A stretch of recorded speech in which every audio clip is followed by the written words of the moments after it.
Today we're gonna be popping up caramel corn in our Whirley Pop. Oh yeah, so good. Okay, here we have our Whirley Pop on our cooktop here. We're gonna get this heated up. While this is heating up, we're gonna get out our oil. Today we're gonna be using Buttery Goodness popping oil. This is also a topping oil, so you can use it on top like a butter topping, but we're gonna be using it as a popping oil today. We're gonna be putting in here 1.5 ounces of oil. So we'll put that right in our Whirley Pop, just like that. We're gonna measure out 4 ounces or 1/2 cup of kernels. These are the mushroom variety kernels, so they're gonna pop up nice and big and round. We're gonna put a few kernels right inside our oil for now. This way, we'll know when that oil gets up to temperature and when we can start to add our other kernels. Next, we're gonna get our caramel ready. So we're using this gold medal caramel glaze pop. What we like to do as far as quantity goes is we like to use half the amount of glaze pop as we do kernels. So because we're using 1/2 cup of kernels, that means we're gonna use 1/4 cup of glaze pop. So let's get that measured out. There we go. We have 1/4 cup. That smells so good.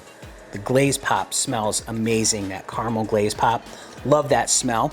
The recipe we're using today is found in Popcorn Genius 100 Flavored Popcorn Recipes.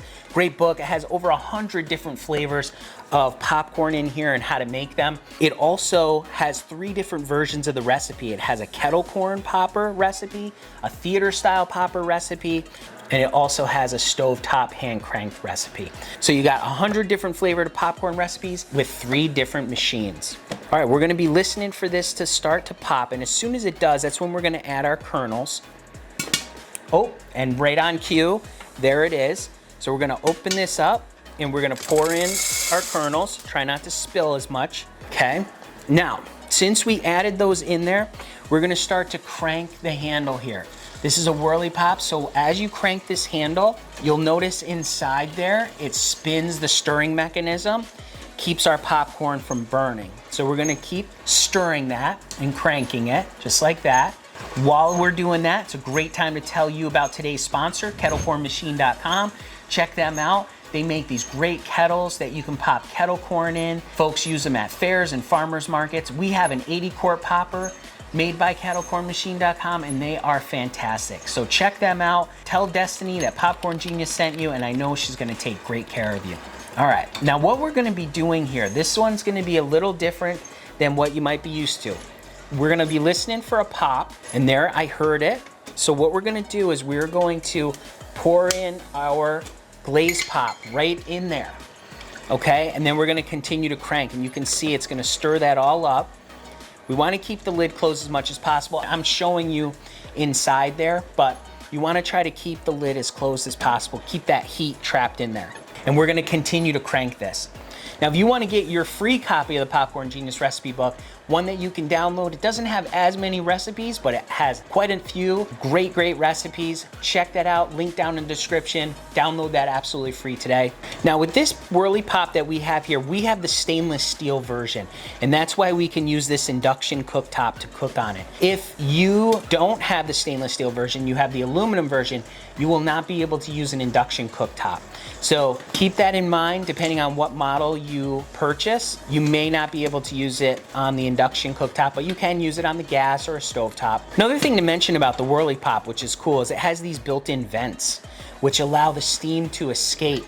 So you're popping the popcorn and the steam escapes out of there, and you want that because otherwise your popcorn's gonna get soggy. You don't want soggy popcorn.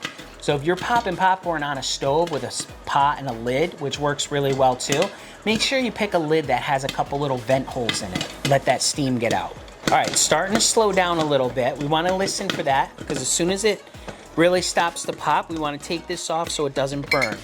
I think we're just about there. So let's take that off. Let's open this up so this way it lets all that steam escape. Again, we wanna make sure that it stays nice and crispy. We're gonna take our lid off here, so we'll just pop up the back side, and then we're gonna pull this trigger right here. I call it a trigger. But you're gonna lift up on that tab, and it's going to lift right off of here. Okay, There we have it. Ooh, you can smell the caramel on that. That smells good. That smells so good. Now you could hit this with a little salt, make a little salted caramel if you wanted to, which is always good. What's really good too is if you make cheese corn, you add this to it, awesome. All right, and there we have some nice caramel corn. Let's get a piece out so you can see it. Look at that. Remember we used the mushroom kernels for this? All right, so I grabbed some pieces here. Let's give it a taste. Oh yeah, so good. Nice caramel, buttery flavor because we use that butter oil. It helps to give it a nice butter flavor too. That is so good. That is some great popcorn, very easy to make with the Whirley Pop, some caramel glaze. Remember, in life and with popcorn, you just gotta get out there and get popping.